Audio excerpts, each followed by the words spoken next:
going on, everybody? Welcome into Northern Life here on this Thursday. We are super excited to have all of you here with us because it's been like a week since all three of us have been together here? What's going on here? It's been a minute. Yeah, I was looking back and I'm like, man, the three of us, it's not the same, without the three of us. It's still fun. It is. We still have a great time. Yes. But it's just so fun being here with both of you guys. It is. I've heard that from my Uncle Bob, too. He says it's not the same when all of us aren't here together. That's awesome. That's awesome to hear. I was afraid maybe somebody was getting a spin-off or something. Someone was talking upstairs with Todd, like Southern Life or something like that. Like, oh, what's going on? Behind you guys' back. Like, Sorry, Briggs. guys, I've canceled you. It's the Briggs show now. Moving the show down to what's the southernmost part of our region? Hinkley? Hinkley. Sandstone. That's where we're setting up shop for the Southern new show. Life, yeah. Fun. Well, hey, coming up on today's show, if you've ever wanted to take a bird watching, now is your chance.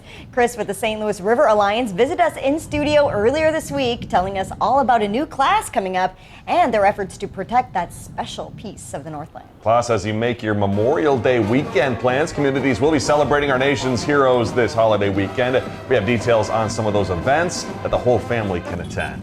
And you guys, today is May 22nd already, which blows my mind. But that means exactly a month from today, on June 22nd, we're going to have thousands of runners hitting the course for Grandma's Marathon already. It sneaks up on you every year. They're either going to be running 26.2 or 13.1 miles on that Saturday. And hopefully if you're running, you've maybe been doing a fair amount of training so far. Let's cross your fingers that's the case.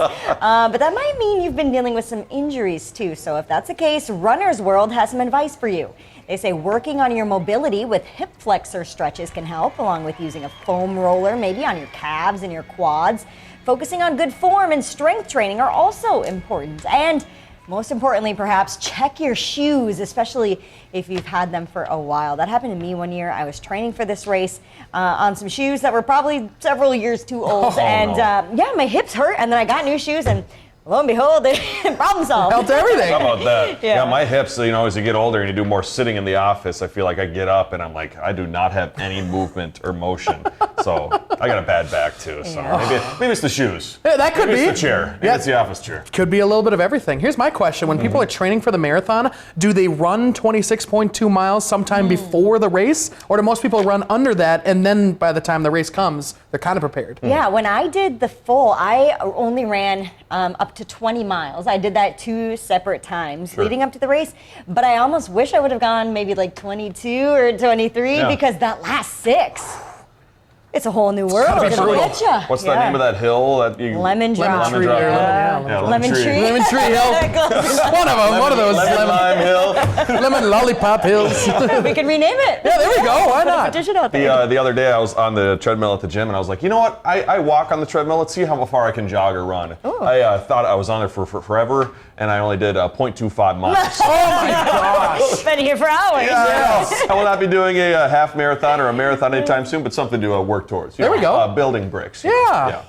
Well, with the good amount of rain we've seen lately, the sun definitely going to feel nice this summer. And according to a new Yahoo News survey, more than 30% of U.S. adults don't use sunscreen. So only 12% of people surveyed said they use it every day, with more women making that sun protection part of their daily routine than men. Dermatologists also warn that not using sunscreen enough or at all can have serious consequences. That's true. I don't really think about it. I always put on sunscreen if I know I'm going to be in the sun for a prolonged period of time. Yeah. But should you put on sunscreen on your way to work while you're outside for maybe a quick shoot? We have a quick shoot for 30 minutes outside. Right. I don't think to put on sunscreen during then. But if I'm going to the beach, definitely I'm spraying on sunscreen and putting it on. And sometimes in my mind, I equate hot temperatures to needing sunscreen, but it's important to remember that even if it's cloudy, you can still get a sunburn, or even if it's a little chilly out and you got a lake breeze or something, can still get a sunburn. When I was in Festiversary, maybe it's like standing on pavement too. I go, oh, okay, maybe I need sunscreen. When I'm golfing though, sometimes I don't use it. But I was sitting in the parking lot of Festiversary this past weekend at Bent Paddles Party, and I felt it on my forehead. And I think I got a pretty big forehead. And so I was like, I need to make sure that this doesn't get burned, because that would be unfortunate. Right? And that's no fun when you're peeling on your forehead or something like that, and it's just right there for everyone to see. Terrible. I don't know about you guys, but there's always at least one time in the summer where just red all over the body, and you can't can't move in bed. It's just the worst time for like the next couple of days. So it's very important to wear sunscreen for sure. I get the farmer's tan too when I golf, especially with the watch. I get a watch tan. It's kind of tough. Yep. It's a tough look. Yes, it is. As many Americans. There's Big his forehead. a lot of room Not for sunburn. sunburn, though. Not Yeah. sunburn because I used a sunscreen stick for the first time. It's a Gotta get me one of those. It's like a Yeah. deodorant stick, but it's sunscreen. Oh, you just roll it on? Yeah, it felt nice. That's Felt kinda kinda cool. nice. Very Yeah, cool. give So it a is shot. it like deodorant textured? It kind of felt like that, a little jelly. Oh, okay. Yeah. I don't know. All right. Go find it at your local store. Well, speaking of sunscreen and getting outside, as many Americans are getting their swimming pools ready for the summer, here's an accessory that nobody has just yet. Airheads is out with what it calls a first-of-its-kind underwater vending machine for pools. It doesn't take cash. Instead, swimmers perform specific wacky tasks, like maybe an underwater flip or the robot dance. Then it launches candy at you. Very interesting. The machines cost $7,000. Pretty pricey. I don't think anybody asked for this. No. Nobody asked for it. No. Do we need it? No. No, Is we it don't. kind of cool? Sure. Am I going to get it? Maybe. Do I Hunter feel- has some disposable income. Take out a loan. We'll see what happens. Do I feel like this thing could judge me, and if I don't do a cool enough trick, it would give me Right. something? Am I worried about that? Yes. Am I worried about holding my breath too long and waiting for the candy to come and then having things go terribly wrong? Yes, that's Yes. concerning. How much air do I have in my head? Can't bring cash down there, so you need quarters, and then dropping quarters in the bottom of the pool. Those would Exactly. be tough to pick up. Oh. Yeah. That was one of my favorite things as a kid, too, was like picking up rings on the bottom of the pool. Yeah. That was always Oh fun. yeah, my dad would always throw in like these. I think they were stick things, and they'll float to the Yeah. bottom. We have to dive in and like go. Oh, it was the best thing I ever. think those were probably just designed by parents to be like, all right, go little Timmy, go get the ring at the bottom. 2 of the minutes pool. of silence, please. Just give me any Yeah. break from the kids. Big We used to airhead. do cannonball contests. Ooh. Yep, that was fun. And also treading water contests. Like, how boring is that? That sounds awesome. Tough task. Tough task. Still to come, we're talking about birding. We'll see you in a little bit.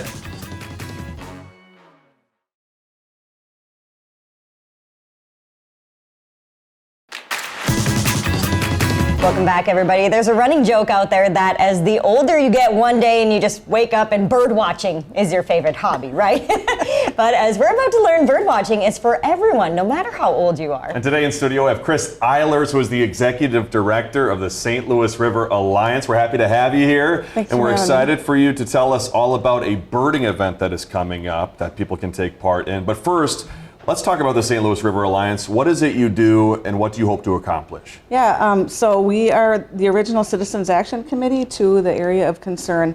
When the harbor was designated and the lower river was designated as an area of concern due to legacy pollution back in the 80s or late 80s, there was a group of concerned citizens that came together, and the EPA actually required a citizens component to this process of cleaning up the river. And that was decades ago, and I've been fortunate enough to be with the Alliance through a lot of the really intense planning and work that's been done by the state agencies in both Minnesota and Wisconsin.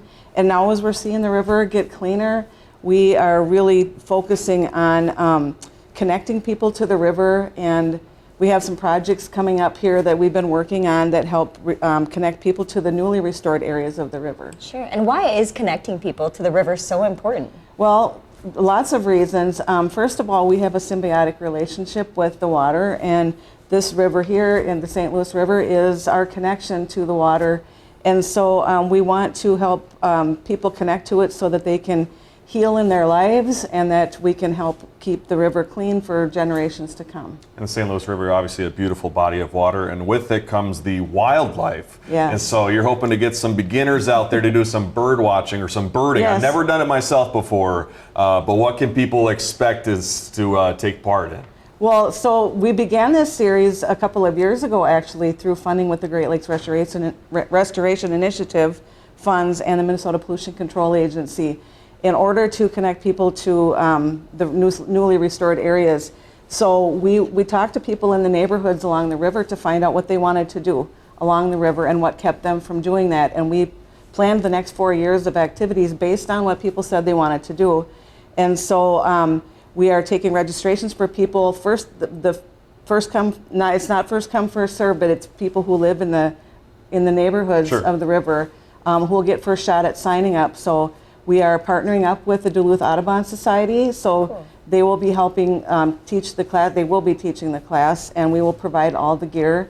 We'll start on the Wabashisha Kana Trail, and we'll be able to see a lot of different kinds of birds, and it'll just be one of those things where you go with the flow and you just look for the birds. And we had one this last summer, so it was just a really great experience to get out together, and walk on the trail, and you never know what you're going to see.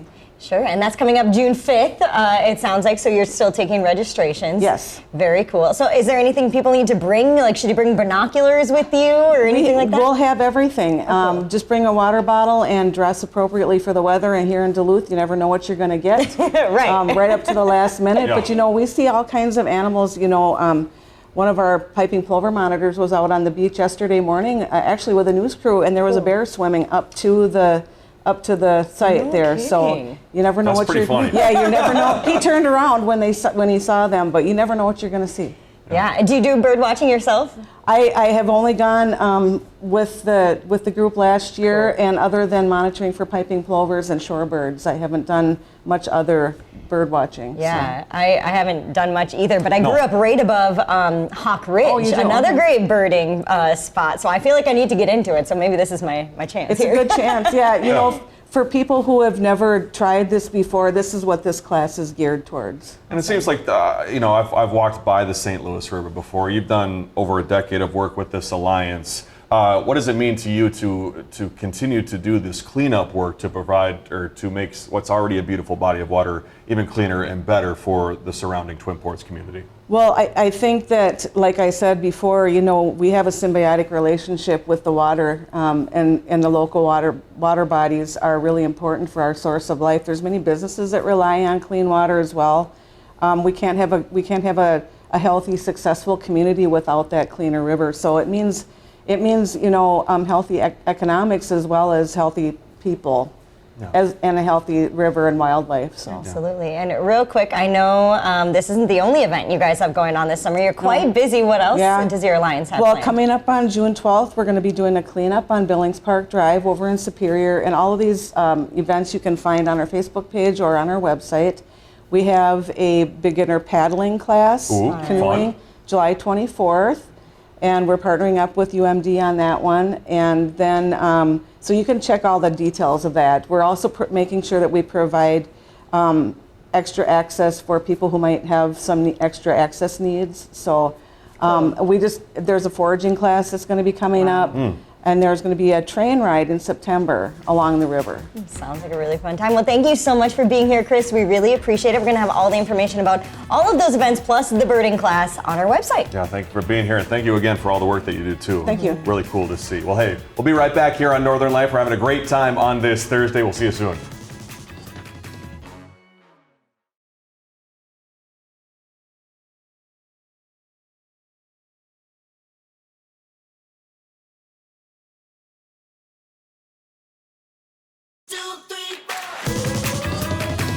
Well, Memorial Day weekend is almost here. While, of course, we will be spending time honoring those who have lost their lives, serving our country for sure. Many of us will also be camping or heading out to the cabin to kick off the unofficial start of summer. But if you don't have any plans yet, we've gathered a few things to do around our region coming up for this weekend. Yeah, so let's kick off the list. A couple of events recognizing our nation's heroes this Monday. There's, of course, the Memorial Day Parade happening out in West Duluth, featuring marching bands, floats, some antique cars, motorcycles, and our military groups. They'll all be marching along Grand Avenue. That's going to be starting at 12:30 p.m. on Monday afternoon. And before that, there is a ceremony happening at the Gary New Duluth Veterans Memorial. That'll be at 9 a.m. on Monday, and everyone is invited to attend. So, guys, I used to live in a house near West Duluth back in college. And so we would used to, we'd hear everything and be like, oh, yeah, that's right, it's Memorial Day. We'll go out and check out the parade. It's always a very cool event out there. Yeah, for sure. And the ceremony that they hold out in West Duluth, a really, really special one. I know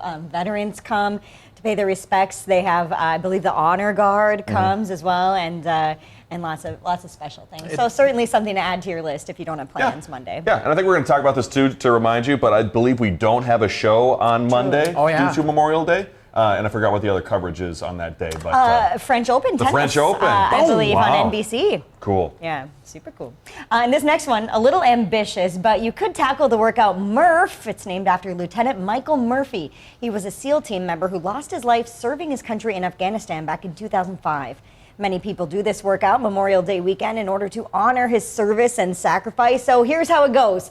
Like I said, ambitious. You run a mile, then you do 100 pull-ups, 200 push-ups, and 300 air squats, followed by another mile run. Yeah, hardcore folks do it with a weighted vest on as well. I know, it's like 14 pounds for men or something. But you certainly don't have to do that. I definitely don't do that and never have and probably never will. You probably could though, couldn't you? With a weighted vest, I mean, maybe someday. But I do have done this workout before, and it is really nice way to not only get your body moving, but also to, remember what kind of sacrifices people have made while serving. They go through incredibly difficult tasks and situations out there. So putting yourself in kind of, and of course it's in no way comparable, but in that mindset of pushing through something incredibly tough like our nation's heroes do all the time. I believe special. Murphy too was a part of the, if you've seen the movie Lone Survivor with Mark Wahlberg, I believe that's him who's recognized in that movie. Oh my gosh. So, but I mean, are you going to be doing it? I'm going to do like a shorter version, I think, and that's the beauty of it. You don't have to do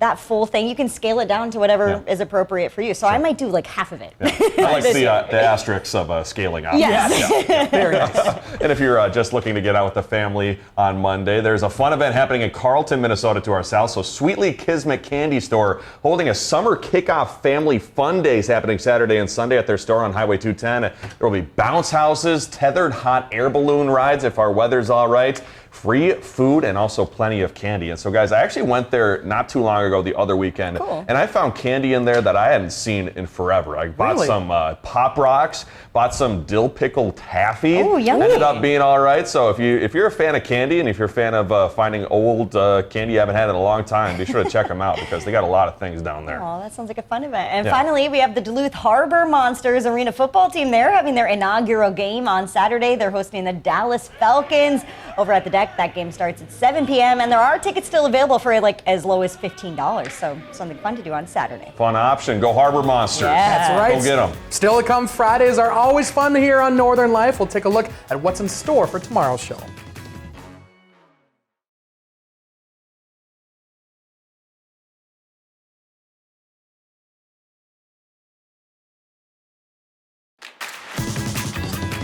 Welcome back, everybody. Hope you've been having fun with us on this Thursday. More excitement in store for tomorrow. Hey, guess what? That's when we'll all have our top 5 Friday list for you.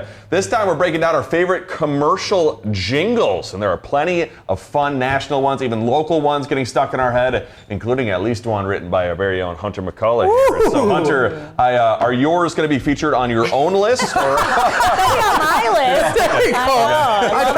I don't think I'm going to pick one of mine. We'll see what happens. There's just too many good ones out there. Hunter's top 5 of his own jingles. Do they have to be local? No. Okay, it could be anything. Oh, Well, then if I'm you excited. if you listen to my It's hard to listen. Briggs so nicely wrote. Whatever you want. That was beautiful. It's We'll your see what list, happens. Hunter. Whatever you want. Okay. And before we go, some funny photos to share out of Having High School. In a twist on anything but a backpack day, which I've never actually heard of, but I assume that's when students put their stuff in anything but a backpack. Well, high school staff did their own version, and they brought anything but a mug with them to drink their caffeine or water on Wednesday. It was pretty funny. You can see some of them poked a little fun at the Stanley water bottle craze with that massive, massive jug there, while others used a hat and even a mannequin head, too. This one was kind of weird. But very funny. Oh Very my funny up gosh. and heavy. Crazy. Well, we'll be back tomorrow. We'll see you then.